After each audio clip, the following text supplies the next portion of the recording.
अनन्य पार्किंग में अपनी कार खड़ी करके उतर ही रहा था कि सामने से स्कूटी से उतरती लड़की को देखकर ठगा सा रह गया। उस लड़की ने बड़ी अदा से हेलमेट उतार कर बालों को झटका तो मानो बिजली सी कौन गई। उसके स्कूटी खड़ा करके आगे बढ़ने तक वह बड़े ध्यान से उसे देखता रहा। सलीके से पहनी हैंडलूम की साड़ी, कंधों तक लहराते काले बाल और एक एक कदम नापतोल कर रखती गरिमा से भरी चाल उसके व्यक्तित्व को अद्भुत आभा प्रदान कर रहे थे। अपनी मौसेरी बहन के बेटे चिरायु के जन्मदिन की पार्टी में शामिल होने के लिए अनन्य उत्सव रिजॉर्ट आया था। वह लड़की भी उत्सव की ओर जा रही थी। अनन्य को कुछ और देर तक उसे निहारने का सुख मिल गया। उत्सव के गेट में घुसते ही वह लपक कर लिफ्ट की ओर दौड़ गई। जब तक अनन्य को होश आता, लिफ्ट ऊपर जा चुकी थी। अनन्य के पास अब इंतजार करने के अलावा दूसरा कोई चारा भी नहीं था। पहली बार उसे धीमी गति से चलने के कारण खुद पर गुस्सा आया। जब वह तीसरी मंजिल पर पार्टी वाले हॉल में पहुंचा तो उसी लड़की को अपनी बहन सुजाता से बात करते देख हैरान रह गया। उसे देखते ही सुजाता खिलखिला कर हंस दी। तुम शायद इसी की शिकायत कर रही हो। यही पीछा कर रहा था ना तुम्हारा। ठहरो, अभी इसके कान पकड़ती हूँ। सुजाता नाटकीय अंदाज में बोली थी। मैं खुद कान पकड़ता हूँ दीदी। मैं किसी का पीछा नहीं कर रहा था। मैं तो चिरायु के जन्मदिन की पार्टी में आ रहा था। कोई मेरे आगे चल रहा हो तो मैं क्या करूँ। मैं ऐसे दिलफेंक लड़कों के लटके झटके खूब समझती हूँ। जरा पूछिए इनसे कि ये महाशय मेरे पीछे ही क्यों चल रहे थे। तेज कदमों से चलकर मेरे आगे क्यों नहीं निकल गए थे। अनन्य, तुम्हें अवनी के इस सवाल का जवाब तो देना ही पड़ेगा। अब बोलो, क्या कहना है तुम्हारा। सुजाता को न्यायाधीश बनने में आनंद आने लगा था। ऐसा कोई नियम है क्या दीदी कि सड़क पर किसी लड़की के पीछे नहीं चल सकते। अनन्य ने जवाब में सवाल खड़ा कर दिया। नियम तो नहीं है, पर इसे पीछा करना कहते हैं बच्चू, और इसके लिए दंड भुगतना पड़ता है। सुजाता मुस्कुराते हुए बोली। ठीक है, आपका यही निर्णय है तो मैं दंड भुगतने के लिए तैयार हूँ। अनन्य जोर से हंसा, पर तभी चिरायु आ धमका था और बात बीच में ही रह गई थी। मामा, आप कितनी देर से आए हो और मेरा गिफ्ट कहाँ है। चिरायु अनन्य की बाहों में झूल गया। अनन्य ने छोटा सा पैकेट निकाल कर चिरायु को थमा दिया था। इतना छोटा सा गिफ्ट। चिरायु ने मुंह बनाया। खोल कर तो देख, आंखें खुली की खुली रह जाएंगी। चिरायु ने बड़े यत्न से कागज में लपेटा हुआ पैकेट एक झटके में फाड़ा तो उसकी खुशी का ठिकाना न रहा। ओह वाह, वीडियो गेम। मामा, आप सचमुच ग्रेट हो। पापा देखो, अनु मामा मेरे लिए क्या लाए हैं। ध्रुव वीडियो गेम को देखने में व्यस्त हो गए। सुजाता भी दूसरे मेहमानों की आवभगत में जुट गई। अनन्य का ध्यान फिर पास ही बैठी अवनी की ओर आकर्षित हो गया। उसके लिए मानो अन्य अतिथि वहां होकर भी नहीं थे। उसका मन कर रहा था कि वह बस अवनी को निहारता रहे। एक दो बार कनखियों से देखते हुए उसकी दृष्टि अवनी से मिली तो लगा जैसे उसकी चोरी पकड़ी गई हो। जन्मदिन का उत्सव समाप्त होते ही उसने सुजाता से पूछा, दीदी कौन है वह। पहले तो उसे कभी नहीं देखा। किसकी बात कर रहा है तू। सब कुछ समझते हुए भी सुजाता मुस्कुराई। वही जो आपसे मेरी शिकायत कर रही थी। अनन्य भी मुस्कुरा दिया। तुझे क्या करना है। तू तो विवाह के नाम से ही दूर भागता है। करियर जो बनाना है, जीवन में आगे बढ़ने के रास्ते में विवाह तो सबसे बड़ी बाधा है ना। सुजाता ने अनन्य के ही शब्द दोहरा दिए थे। पर दीदी, अवनी को देखते ही मैंने अपना ख्याल बदल दिया है। पता नहीं क्या जादू है उसके व्यक्तित्व में। कुछ बताइए ना उसके बारे में। यही तो रोना है। जिस अवनी को देखकर तुम सम्मोहित हुए हो, उसने अपने चारों तरफ वैराग्य और वासना रहित ऐसा आवरण ओढ़ रखा है कि उस तक पहुंचना कठिन ही नहीं, असंभव है। और क्यों न हो, इस संसार ने भी तो उसके साथ ऐसा ही व्यवहार किया है।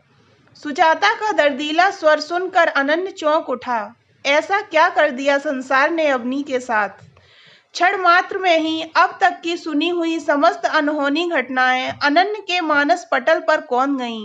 पता नहीं तुम्हें याद है या नहीं, हमारे पुराने गोलीगुड़ा वाले घर के सामने डॉक्टर निशीथ राय रहा करते थे। खूब याद है। अनन्य सुजाता की बात पूरी होने से पहले ही बोल उठा। हाँ, बचपन में बीमार पड़ने पर माँ उन्हीं के पास इलाज के लिए ले जाती थी। वे हमारे दूर के रिश्ते के चाचा थे। अवनी उनकी बहन सुनंदा की छोटी बेटी है। लेकिन हुआ क्या उसके साथ? अनन्य उतावला हो उठा। वह उसके बारे में सब कुछ जान लेना चाहता था।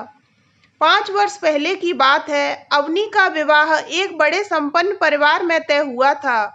गोद भराई की रस्म के बाद जब वर पक्ष के लोग वापस लौट रहे थे तो उनकी कार को सामने से आते ट्रक ने टक्कर मार दी। उस दुर्घटना में भाभी वर और उसके पिता दोनों की मौत हो गई। ओह, कितना अप्रत्याशित रहा होगा यह सब। अप्रत्याशित, यह कहो कि बिजली गिरी थी अवनी और उसके परिवार पर। अवनी तो पत्थर हो गई थी यह सब देखकर। उसके माता पिता सांत्वना देने गए थे, पर वर पक्ष ने उनका मुंह भी देखना पसंद नहीं किया। बैठने के लिए पूछना तो दूर की बात है। सुजाता ने बताया। कितना संताप झेलना पड़ा होगा बेचारी को। अनन्य बुझे स्वर में बोला। 2-3 वर्ष इलाज करवाया गया अवनी का, तब कहीं जाकर वह सामान्य हुई है। अब भी छोटी सी बात से डर जाती है। जैसे तुम उसके पीछे चल रहे थे पर उसको लगा कि तुम उसका पीछा कर रहे हो। कोई जोर से बोल दे या रात के सन्नाटे के उभरते स्वर, सबसे वह छोटी बच्ची की तरह डर जाती है। माता पिता ने फिर से विवाह की कोशिश नहीं की थी, पर उसके अपशगुनी होने की बात कुछ ऐसी फैल गई थी कि उससे विवाह करने को कोई तैयार ही नहीं होता था। माता पिता ने उसे बहुत प्रोत्साहित किया, ढांढस बंधाया, तब कहीं जाकर फिर से उसने पढ़ाई प्रारंभ की। अर्थशास्त्र में एमफिल करते ही यहाँ महिला कॉलेज में व्याख्याता बन गई। मुश्किल से 6 माह हुए हैं यहाँ आए। कॉलेज के छात्रावास में ही रहती है, कहीं खास आना जाना भी नहीं है। कभी बहुत आग्रह करने पर हमारे यहाँ चली आती है। कितने दुख की बात है, जीवन ने उसके साथ बड़ा क्रूर उपहास किया है। अनन्य को उससे हमदर्दी हो आई थी। जीवन से अधिक क्रूर मजाक तो उसके अपनों ने किया है। 2 बड़े भाई हैं, 1 बड़ी बहन है।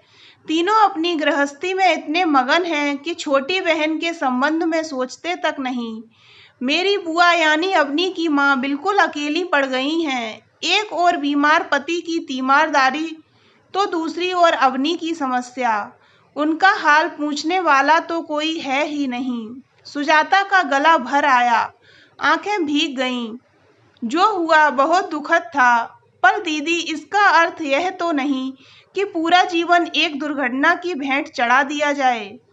अनन्य को अपनी बात कहने के लिए शब्द नहीं मिल रहे थे। तुम सही कह रहे हो अनन्य, पर यह सब उसे बताएगा कौन? अभी तक तो सबने उसके घावों पर नमक छिड़कने का ही काम किया है। एक दिन अचानक वह मुझसे मिलने चली आई। बातों में पता चला कि तैयार होकर कॉलेज के लिए निकली तो कुछ छात्राएं उसके सामने आ गईं। अवनी को देखते ही वे आपस में ऊंचे स्वर में बातें करने लगीं कि आज सुबह सुबह अवनी मैडम का मुंह देख लिया है, पता नहीं दिन कैसा गुजरेगा। यह बताते हुए वह रो पड़ी। सुजाता ने बताया। इस तरह कमजोर पड़ने से काम कैसे चलेगा? उन छात्राओं को तभी इतनी खरी खोटी सुनानी चाहिए थी कि फिर से ऐसी बेहुदा बात कहने का साहस न कर पाएं। अनन्य क्रोध से भर उठा। कहना बहुत सरल होता है, अपनी ही बात ले लो। कुछ ही देर पहले तुम अवनी के व्यक्तित्व से पूर्णतः अभिभूत लग रहे थे, पर मुझे नहीं लगता कि यह सब कुछ जानने के बाद भी तुम्हारे मन में उसके प्रति वही भावनाएं होंगी। सुजाता व्यंग्यपूर्ण स्वर में बोली। आपके इस प्रश्न का उत्तर अभी तो मेरे पास नहीं है। सब कुछ जानने समझने के लिए समय तो चाहिए न दीदी। अनन्य के हर शब्द में गहराई थी, अवनी के प्रति सहानुभूति थी। सुजाता बस मुस्कुरा कर रह गई थी। अनन्य के जाने के बाद सुजाता सोच में डूब गई। उसके मन में विचारों का तेजी से मंथन चल रहा था। कभी वह अनन्य के बारे में सोचती तो कभी अवनी के बारे में। कब तक यूं ही बैठी रहोगी, ढेरों काम पड़े हैं। तभी ध्रुव ने उसकी तंद्रा भंग की। क्या करूं, फिर वही कहानी दोहराई जा रही है। पता नहीं अवनी को कोई सहारा देने का साहस जुटा पाएगा या नहीं। निराश स्वर में बोल सुजाता उठ खड़ी हुई। इस चिंता में घुलना छोड़ दो सुजाता। अवनी पढ़ी लिखी है, समझदार है, आत्मनिर्भर है। धीरे धीरे अपने बलबूते जीना सीख जाएगी। ध्रुव ने समझाना चाहा था। कुछ माह भी नहीं बीते थे कि एक दिन अचानक ही सुब्दा मौसी का फोन आ गया। इधर उधर की बात करने के बाद वे बोली, क्या कहूँ सुजाता, मन रोने को हो रहा है, पर सोचा पहले तुमसे बात कर लूं। शायद तुम ही कोई राह सुझा सको। क्या हुआ मौसी, सब खैरियत तो है? सुजाता बोली, मेरी कुशलता की इतनी चिंता कब से होने लगी तुम्हें? काश तुमने मुझे समय से सचेत कर दिया होता। क्या कह रही हो मौसी, मेरी समझ में तो कुछ नहीं आ रहा।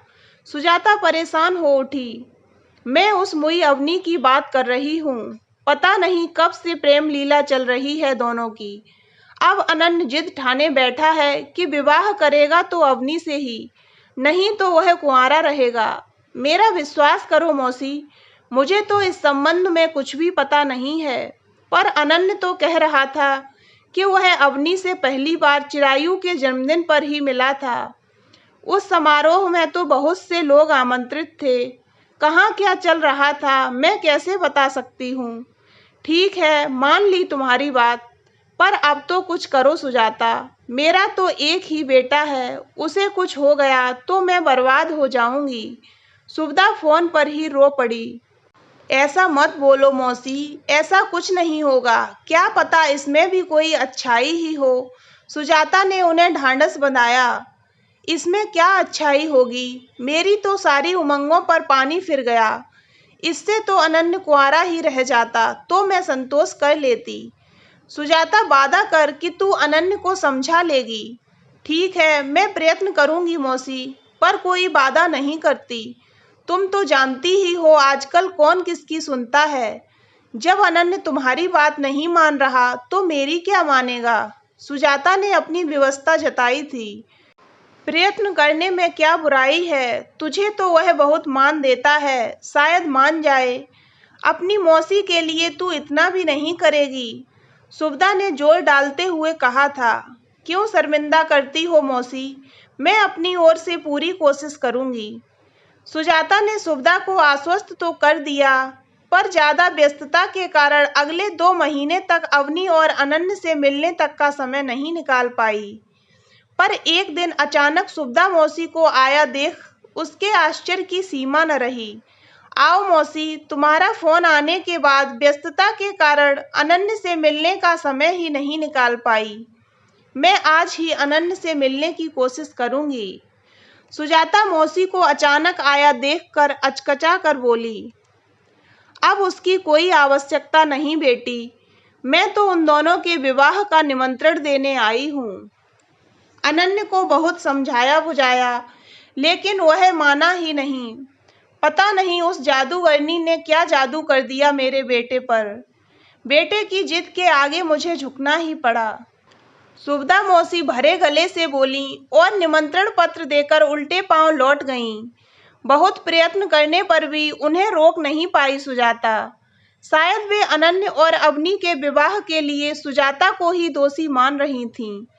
सुब्दा मौसी तो निमंत्रण पत्र देकर चली गईं, पर सुजाता के मन में बेचैनी हो रही थी कि आखिर अनन्य क्यों अवनी के बारे में सब कुछ जानने के बाद विवाह के लिए राजी हो गया, और अवनी कैसे अपनी पुरानी यादों को भूलकर विवाह के लिए तैयार हो गई।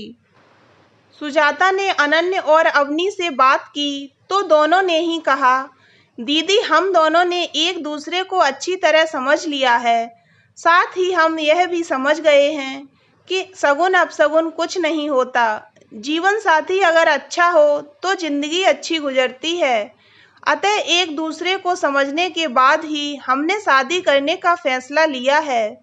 सुजाता ने अपने में नई ताजगी का अनुभव किया। अनन्य और अवनी का विवाह बड़ी धूमधाम से संपन्न हुआ था। सुभदा मौसी किसी अशुभ की आशंका से सोते हुए भी चौंक जाती थीं। अनन्य और अवनी के विवाह को अब 5 वर्ष का समय बीत चुका है।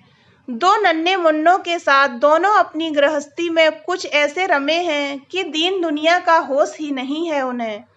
पर सुभदा मौसी हर परिचित को यह समझाना नहीं भूलती कि सगुन अपसगुन कुछ नहीं होता, यह तो केवल पंडों का फैलाया वहम है।